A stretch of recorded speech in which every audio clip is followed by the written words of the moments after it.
Muy bien, bienvenidos. En este momento vamos a trabajar conceptos básicos relacionados con la termodinámica, en especial 4, que son temperatura, calor, energía interna y dilatación térmica. Comencemos con el primer concepto, que es el concepto de temperatura. Para trabajar este concepto vamos a usar la siguiente animación, que nos indica claramente con qué se relaciona este concepto. El concepto de temperatura está relacionada con la agitación de las partículas internas de un objeto, es decir, tenemos que trabajarlo desde el punto de vista microscópico.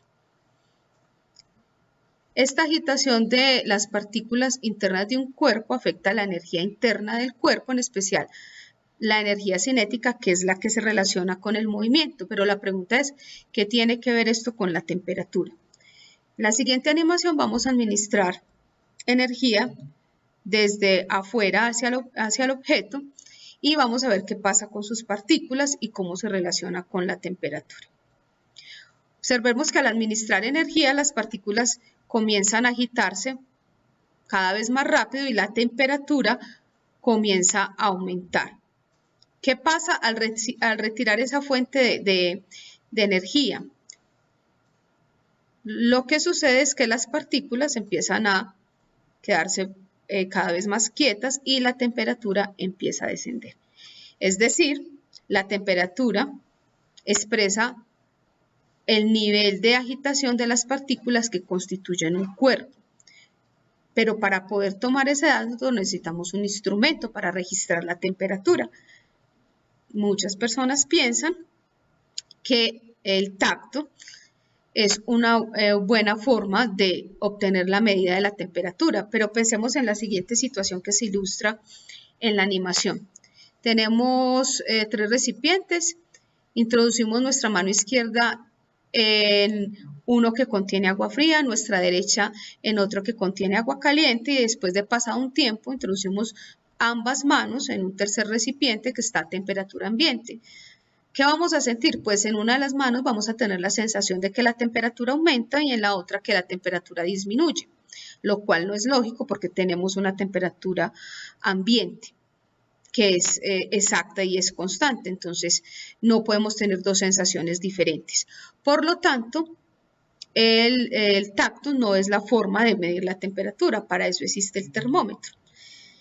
El termómetro es un instrumento que mide con precisión la temperatura de los cuerpos, que posee un depósito de mercurio y un tubo por el que asciende el líquido al dilatarse. En otras palabras, al administrarse energía desde el exterior, entonces las partículas empiezan a agitarse y produce dilatación en el mercurio, lo que hace que la columna suba y registre la temperatura. Entonces ya tenemos claro que el instrumento para medir la temperatura es el termómetro. Con eso tenemos la siguiente definición para temperatura, como la medida promedio de la energía cinética de las partículas que componen el cuerpo. Y tenemos que se mide con el termómetro, que puede estar en diferentes escalas, que puede ser la escala Celsius, que es la que comúnmente nosotros manejamos, la Kelvin, que es la que se maneja para la física en el Sistema Internacional de Medidas, y la escala Fahrenheit. Como existen varias escalas, tienen que haber expresiones que nos permitan pasar de una escala a otra, y esas expresiones son estas 3. Aclarando que estas 3 expresiones solamente se usan cuando nos están hablando de temperaturas específicas, no de cambios de temperatura. ¿Qué son cambios de temperatura? Cuando decimos cuánto ha bajado o cuánto ha aumentado la temperatura. Para hacer la conversión entre una escala y otra de esos cambios de temperatura, usamos estas 2 primeras expresiones.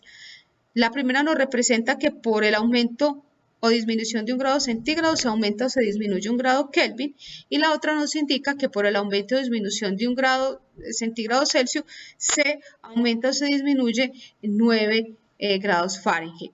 El siguiente ejemplo nos va a permitir ver con más claridad cómo trabajar estas expresiones y cómo distinguir cuando nos hablan de una temperatura específica y de un cambio de temperatura.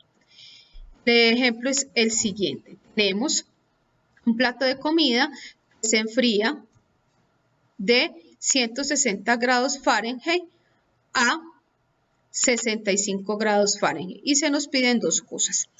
La temperatura inicial en grados Celsius y el cambio de temperatura también en grados Celsius. La primera pregunta hace referencia a una temperatura específica. Cuando nos piden una temperatura inicial o una final, siempre nos están pidiendo una temperatura específica. Y la segunda pregunta hace referencia al cambio de temperatura. ¿Cuánto fue el cambio de temperatura que se registró en grados Celsius? Entonces, comencemos con la primera, que es pasar la temperatura inicial que tenemos en Fahrenheit a Celsius. Entonces, usamos la primera expresión que tenemos ahí. Y para ello entonces tenemos que la temperatura en Celsius es igual, la temperatura inicial en Celsius va a ser igual a 5/9 que multiplica a la temperatura inicial que tenemos en Fahrenheit menos 32 grados. Y nos va a dar la temperatura inicial en Celsius, que vuelvo y repito, es una temperatura específica y eso nos da como valor 71.1 grados centígrados Celsius. Entonces aquí, miren que el símbolo de grados lo puse antes de la escala. Siempre que hablamos de una temperatura específica, el símbolo de grados va antes de la escala.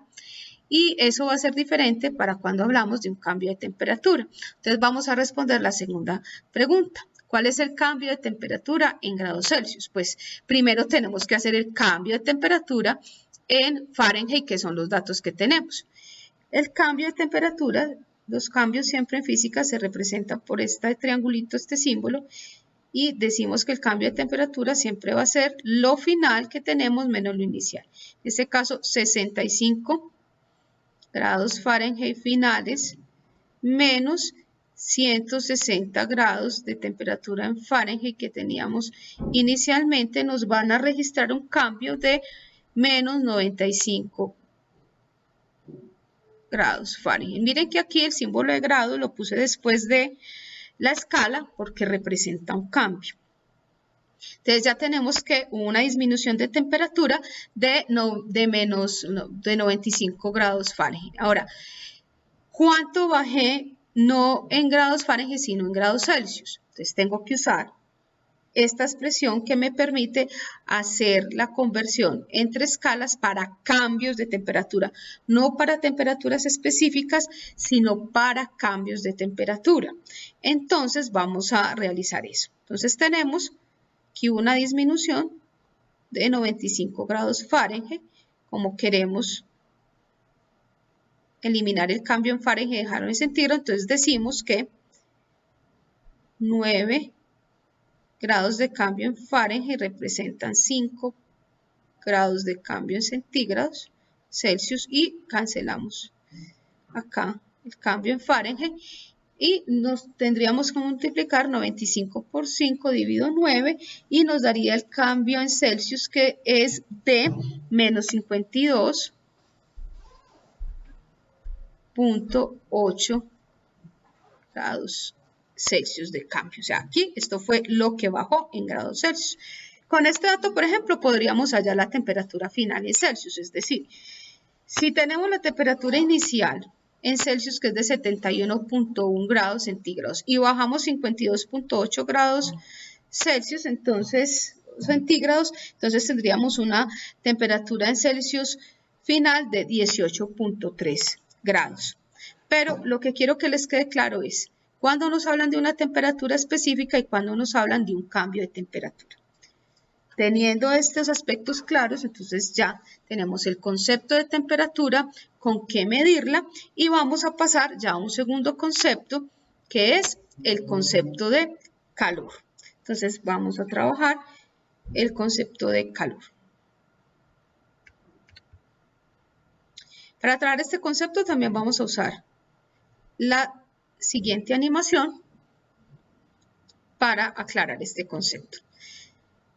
¿Qué pasa cuando tenemos dos objetos que están a diferente temperatura y los ponemos en contacto? Como en este caso, tenemos aquí un objeto a 40 grados centígrados, otro a 5. Vamos a ponerlos en contacto. ¿Qué sucede?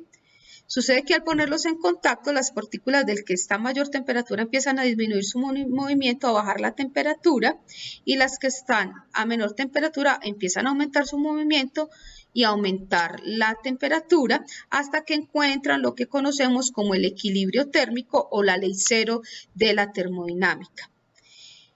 Todo ese proceso que se dio cuando los dos cuerpos estaban a diferente temperatura, el paso del cuerpo de energía del cuerpo de mayor temperatura al de menor temperatura, a ese proceso es el que llamamos calor. Entonces, el calor no es algo que posean los cuerpos, es una forma de transmisión de energía y para que se dé, los cuerpos tienen que estar a diferente temperatura. Es decir, los cuerpos no tienen algo que se llame calor. El calor existe si se presenta el contacto entre dos cuerpos que están a diferente temperatura y hay un paso o cese de energía del que tiene mayor temperatura al de menor temperatura hasta que se alcanza el equilibrio térmico. El calor es un proceso de transmisión de energía. Teniendo eso claro, vamos entonces a nuestra definición formal de calor. Tenemos que el calor se define como la transferencia de energía debido a una diferencia de temperatura y el equilibrio térmico se da cuando ya los cuerpos alcanzan la misma temperatura. Continuamos con un tercer concepto muy importante. Nuestro tercer concepto muy importante es el concepto de energía térmica, que es la suma de la energía cinética y la energía potencial de un objeto. Pero no quiere decir que porque estemos a la misma temperatura tenemos la misma energía interna. La energía interna también tiene que ver con el volumen que tenemos. Por ejemplo, la jarra grande y pequeña ilustradas acá tienen la misma temperatura, pero no tienen la misma energía térmica. La jarra que tiene más cantidad de agua caliente, más volumen, tiene almacenada más energía térmica que la jarra que tiene menos volumen. Entonces, a una mayor cantidad de agua caliente se va a fundir más hielo porque tengo almacenada más energía térmica a pesar de que estamos a la misma temperatura. Y como último, profundizando en este concepto, entonces la energía térmica se divide en energía cinética, que se manifiesta en la temperatura, y energía potencial, que se manifiesta en la dilatación térmica y los cambios de fase. Entonces vamos a hablar de ese último concepto, dilatación térmica. La dilatación térmica es la deformación que sufren los cuerpos debido al aumento o disminución de temperatura. Se puede dar dilatación o contracción, es decir, que el cuerpo se expanda o se contraiga. Y se dan tres tipos de dilatación: dilatación lineal, dilatación de área y dilatación volumétrica. Para la dilatación lineal tenemos la siguiente expresión. La dilatación lineal, lo que aumenta un objeto, que puede ser una varilla, un tubo, un alambre, está dado por la expresión coeficiente de dilatación, que cada elemento tiene su propio coeficiente de dilatación.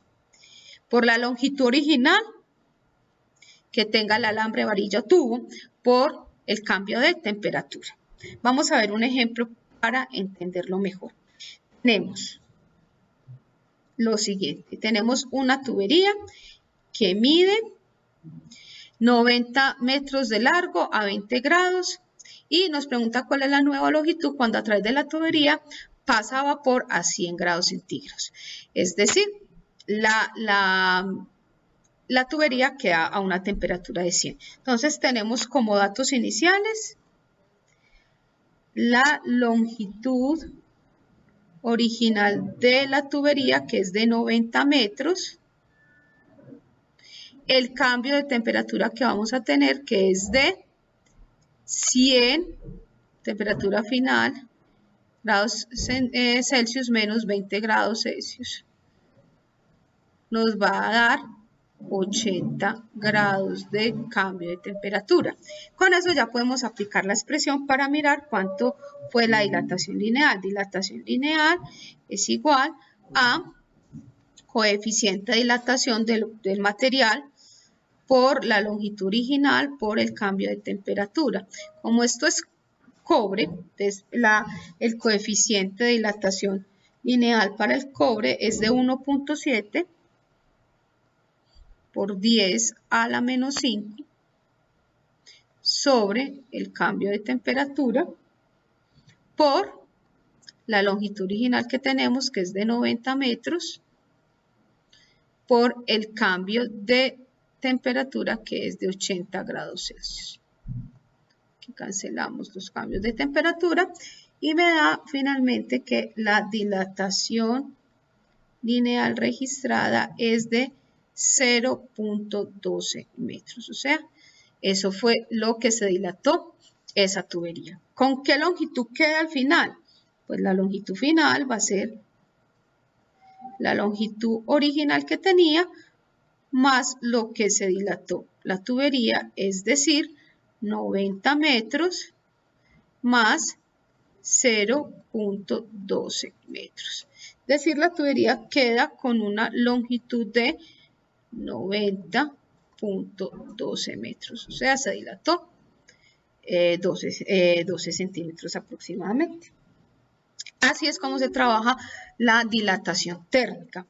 Pero también la hay de área y la hay de volumen. ¿Cuáles son las expresiones para la dilatación de área y de volumen? Veamos a continuación. Entonces, para la dilatación de área tenemos que está por la expresión 2 veces el coeficiente de dilatación lineal del material en cuestión por el área original por el cambio de temperatura. Y la expresión para la dilatación de volumen es la siguiente. El coeficiente de dilatación volumétrica por el volumen original por el cambio de temperatura. ¿Cómo se halla ese coeficiente de dilatación volumétrica? Multiplicando por 3 veces el coeficiente de dilatación lineal. En el caso de los sólidos, si es un fluido, entonces cada fluido tiene su propio beta o su propio coeficiente de dilatación volumétrica. La dilatación de área y de volumen tienen que tenerse muy en cuenta en las construcciones, sobre todo en la ingeniería civil cuando se construyen puentes o hay construcciones donde hay vigas de amarre y demás, porque se tiene que considerar cuánto puede dilatarse el material para que haya un espacio suficiente para que lo pueda hacer y no vaya a haber fractura en la construcción. Espero que les haya quedado clara la parte conceptual. Más adelante estaremos profundizando en estos elementos, pero estos son los conceptos fundamentales referentes a la termodinámica.